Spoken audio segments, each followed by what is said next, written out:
Bienvenue sur le podcast de la chaîne MBMCI. Aujourd'hui, nous allons discuter d'un sujet d'actualité brûlant dans le monde du SEO, l'intelligence artificielle et son impact sur l'optimisation des moteurs de recherche. Avec nous, Johan Eusikom, consultant SEO expérimenté. Ensemble, nous allons explorer les opportunités offertes par l'IA, mais aussi les limites à ne pas franchir pour éviter d'être pénalisé par Google. Bonjour Johan. Bonjour Gaël, merci pour ton invitation. Merci d'être avec nous. Est-ce que tu peux juste te présenter déjà pour commencer ? Oui, bien sûr. Donc voilà, Johan, ça fait maintenant 5 ans que je suis dans l'univers du SEO. Voilà, c'est c'est une passion dans le domaine justement du digital depuis toujours. J'ai toujours eu une appétence sur ces sujets et aujourd'hui j'ai la chance de pouvoir travailler au sein d'Internet Factory, qui est un groupe qui traite l'ensemble des sujets autour du SEO avec différentes marques comme SEO.fr, netlinking.fr ou contenu.fr. Très bien, merci. Alors, entrons un petit peu dans le vif du sujet. Avec plaisir. Alors, l'IA révolutionne de nombreux secteurs et le SEO ne fait pas exception. Oui, tout à fait. Quelles sont, selon toi, les principales opportunités offertes par l'IA pour améliorer le référencement ? Ouais. Alors, ce qui est super intéressant avec l'IA, c'est qu'il y a déjà une première opportunité par rapport au référencement. Ça va être le sujet du contenu.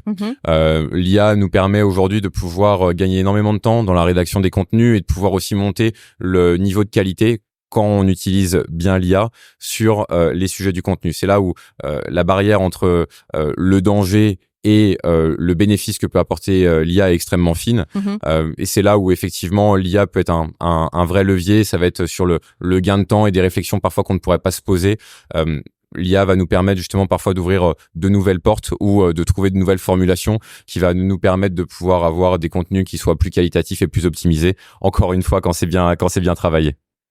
On est d'accord. Et du coup, quel type d'outils IA sont les plus populaires dans l'optimisation SEO actuellement ? Pourquoi ? Ouais, alors en termes d'outils, t'en as plein qui sont super intéressants. Le premier que je peux te conseiller, c'est Zero GPT, qui effectivement est un outil qui va te permettre de détecter l'intelligence artificielle qui est présente ou non dans un article, avec toujours un pourcentage d'erreurs plus ou moins important, mais qui permet quand même de donner des vraies tendances. On va avoir d'autres outils également sur la gestion des images et des vidéos qui permet aujourd'hui de gagner un temps fou et même d'avoir un contenu qui est beaucoup plus qualitatif visuellement, entre autres sur des photos produits qui sont parfois des grands sujets problématiques pour les sites internet ou les dropshippers par exemple. Oui, parce que je l'ai vu ce matin à l'atelier, effectivement tu montrais des images et voilà. C'était pas parfait. Ouais, tout à fait. J'étais étonnée effectivement que l'IA puisse détecter et voir que ça a été justement généré par l'IA, donc ils peuvent ensuite peut-être pas déréférencer, mais en tout cas tu perds quelques points auprès de Google. Voilà, c'est ça. Pour les gens qui nous écoutent, voilà, ce matin lors de la conférence, on a eu l'occasion de voir des cas pratiques avec des images dans le domaine du sport ou voilà, tout autre domaine où on voyait qu'effectivement il y avait des vraies incohérences visuelles et qui étaient physiquement impossibles. Et voilà, c'est là où on voit bien que Google évolue aussi avec l'arrivée de nouvelles technologies, avec des détections justement sur ces sujets là en l'occurrence d'images.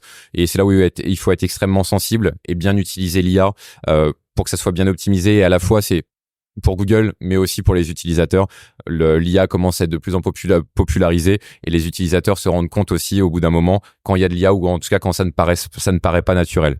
Donc l'idée c'est toujours avoir un bon équilibre entre l'arrivée de ces nouvelles technologies qui nous font gagner un temps monstrueux et qui parfois peuvent nous faire gagner aussi grandement en qualité. Mais voilà, trouver toujours un équilibre et pas oublier que l'humain reste la meilleure ressource possible. Effectivement. Et concrètement, comment les entreprises peuvent-elles utiliser l'IA pour optimiser leur contenu et se démarquer face à leurs concurrents ?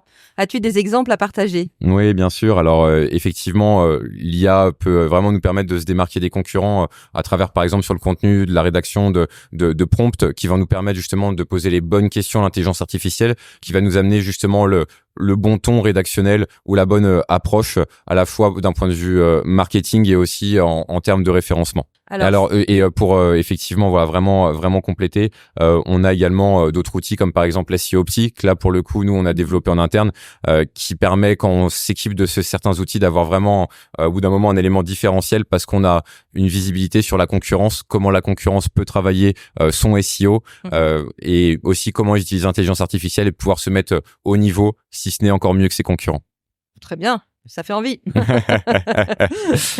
Et donc, du coup, si l'IA offre de belles opportunités, elle comporte aussi des risques. Oui, tout à fait. Voilà. Quelles sont, selon toi, les principales limites que les professionnels du SEO doivent garder à l'esprit lorsqu'ils utilisent ces outils? Encore une fois, pour rester sur ce sujet du contenu, on voit qu'aujourd'hui, même certains experts du SEO vont utiliser l'IA en disant voilà, rédige-moi un article sur tel contenu.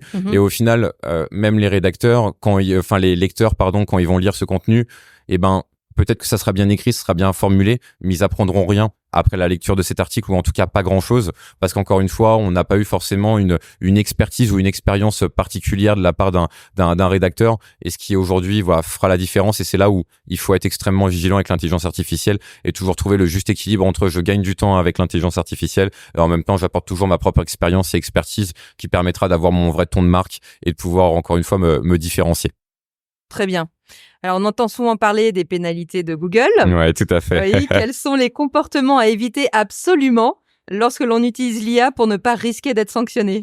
Alors, Google, on va dire, entre guillemets, est plutôt sympa en nous donnant quand même quelques tips où on voit que Google incite à ne pas utiliser ou manipuler l'IA pour manipuler l'algorithme de Google. Et l'idée, justement, c'est de s'appuyer de l'IA pour avoir et présenter un contenu et une approche qui soit plus qualitative, mais non pas pour le bon référencement du site. Parce qu'encore une fois, Google, son objectif, c'est de pouvoir garder ses utilisateurs en tant que moteur de recherche. Et comment il arrivera à garder ses utilisateurs comparé à d'autres concurrents, c'est en apportant le contenu le plus qualitatif possible. Donc voilà, l'idée c'est vraiment de continuer dans cette approche de contenu qualitatif. Et quand je parle de contenu, c'est à la fois du contenu rédactionnel et visuel. Du coup, pour finir, Johan, quelles seraient tes recommandations pour tirer le meilleur parti de l'IA tout en évitant ses pièges? Et oui, comment équilibrer l'usage de l'IA avec une stratégie SEO traditionnelle? Ouais, tout à fait. Alors, très bonne question. La première recommandation que je pourrais faire, c'est de se former et de s'intéresser pour déjà comprendre l'IA. Comprendre Google, pour moi, ce sont deux sujets fondamentaux pour qu'après on puisse avoir une bonne réflexion, de pouvoir s'entourer d'experts qui connaissent ce domaine-là et qui, au final, travaillent l'IA depuis plus de 10 ans pour certains, parce que l'IA a été popularisée il y a quelques années, mais beaucoup de personnes, et dont nous aussi, on travaille sur ces sujets depuis une petite dizaine d'années. Et l'idée, c'est de pouvoir être bien accompagné pour bien comprendre après comment utiliser l'outil et pouvoir après voler de ses propres ailes. Très bien. Et alors, question annexe, l'IA peut-elle réellement remplacer un expert SEO ou s'agit-il simplement d'un outil complémentaire? Écoute, il faut que je te réponde objectivement. Oui, très bien. Alors, honnêtement, non, je pense pas. Je pense qu'on est vraiment dans une complémentarité. Encore une fois, l'IA apporte ses réponses à travers du contenu qu'il a trouvé sur Internet, et ce contenu, historiquement, était généré par de l'humain. L'humain restera toujours la source numéro 1 d'informations et de jugement critique. Donc, je pense qu'encore les consultants SEO ont de belles années devant eux. Eh bien, très bien, ça ouvre de nouvelles portes peut-être à des personnes qui voudraient encore se former, c'est encore possible. Exactement, c'est tout à fait possible. Voilà, lancez-vous si jamais vous êtes intéressé par le SEO ou le digital de manière générale. On s'éclate, et ce qui est super intéressant, c'est qu'on est dans un monde qui est en perpétuelle évolution. On s'adapte à chaque fois à chaque nouvel algorithme de Google ou des autres moteurs de recherche, et c'est absolument fascinant. Donc si jamais l'envie vous en prend, avec plaisir d'en discuter ou de vous lancer dans ce secteur d'activité. Très bien. Eh bien, écoute, merci beaucoup, Johan. Au revoir Gaël, et encore une fois, merci pour ton invitation, c'était un plaisir. Et à bientôt. À bientôt. Au revoir.